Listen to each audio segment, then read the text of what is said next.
আসসালামু আলাইকুম। আপনারা সবাই কেমন আছেন? আশা করি সবাই ভালো আছেন, আলহামদুলিল্লাহ। এই যে সকাল সকাল চলে আসছি আমার রান্নাঘরে। প্রথমে আমি ডালটাকে ফুটায় নিয়েছি, সেদ্ধ করে নিয়েছি, নিয়ে এর মধ্যে লবণ, হলুদ, আদা রসুনের পেস্ট দিয়ে ডালটাকে গুঁড়া দিয়ে গরম পানি দিয়ে দিব। এদিকে আমি ডাল চুলায় দিয়ে আমি মাংস কুটে ধুয়ে সব কিছু রেডি করে রাখছি। কারণ আমার ছেলে আজকে চলে যাবে ঢাকায়। কালকে বলছিলাম আমার ছেলেটা খুবই অসুস্থ, আপনাদেরকে বলছিলাম যে সবাই আমার ছেলে মেয়ের জন্য, আমার ফ্যামিলির জন্য, আমার জন্য দোয়া করবেন। আমার ছেলের অ্যাজমা আছে, সাইনাস আছে, ওর জ্বর আসছে, মানে রোদে গরমে মানে শরীরটা খারাপ হয়েছে। কালকে চলে যাবে, আমি যেতে দিই নাই, আজকে যাবে। ওই জন্য হুটোপাটা করে আমি রান্না করতেছি যে একটু খাওয়াই দিব। ও খেতে চায় না, রেডি হয়েছে চলে যাবে। এদিকে শাপলা আসবে না, শাপলা নাকি জ্বর আসছে, ওর ছেলে বলল। আমিও সারাদিন ওকে ফোন দিই নাই, কথা বলি নাই, কারণ আমি আজকে একা একা অনেক কাজ। 2 দিন হলো আমি গ্রামের থেকে আসছি, শরীরটা তো ভালো থাকে না গ্রামের থেকে আসলে, রোদে পুড়ে একদম গরমে অসুস্থ হয়ে যায়। ওই জন্য আজকে অনেক কাজ ছিল, তারপরে শাপলা আসে নাই। এদিকে আমি একটু একটু করে রান্না করছিলাম, ওইদিকে ঘর দুয়ার সব কিছু ঝাড়ু দিচ্ছিলাম, বিছনা গুছাচ্ছিলাম, আবার এসে এসে রান্না করছিলাম। এদিকে আমি তেলের মধ্যে দিয়ে দিছি পেঁয়াজ, রসুন, তেজপাতা, জিরা সব কিছু দিয়ে নাড়াচাড়া করে নিচ্ছি। পেঁয়াজটা আমি একটু পরে দিই, রসুনের সাথে দিলে পেঁয়াজটা আগে পুড়ে যায়, রসুনটা আগেই হয় না, রসুনটা একটু লেট হয় ভাজি হতে। আমি নাড়াচাড়া করে নিয়েছি, একটু লাল লাল হলে ডালটা এর মধ্যে দিয়ে দিব। ওইদিকে আমি মাংসটা কুটে ধুয়ে রেডি করে রাখছি, এটা নামায়ে তারপর আমি মাংসটা দিয়ে দিব।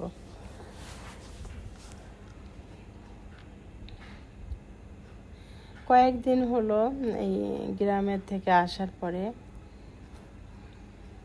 কোনো কাজই করতে পারি নাই।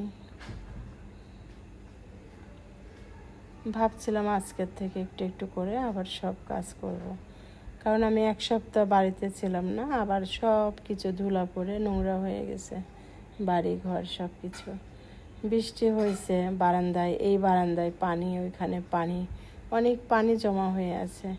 এগুলা মানে মোছা হয় নাই, করা হয় নাই। তার মধ্যে শাপলা আবার 1 সপ্তাহ তো শাপলা আসে না, ওই দিন আসছিল, আবার আজকে আসে নাই।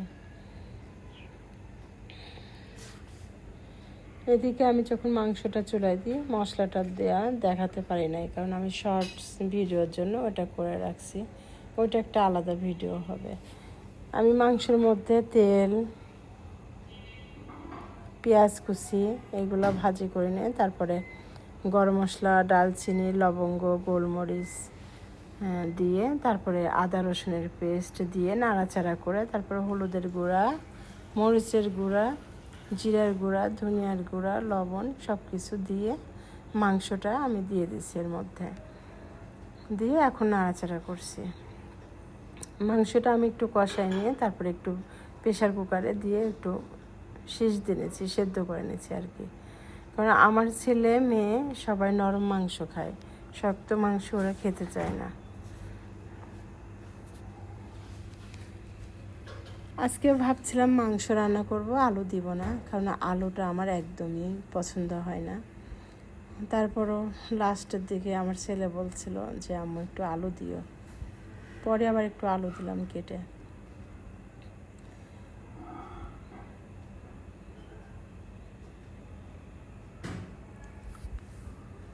এদিকে আমার মাংসটা কষানো হয়ে গেছে, আমি ওইদিকে মাংস পানি দিয়ে চুলায় দিয়ে দিছি প্রেশার কুকারে, দিয়ে এখন আমি একটু চালের গুঁড়া, বেসন, তারপরে কর্নফ্লাওয়ার, হলুদের গুঁড়া, একটু মরিচের গুঁড়া, লবণ দিয়ে মাখায় নিচ্ছি।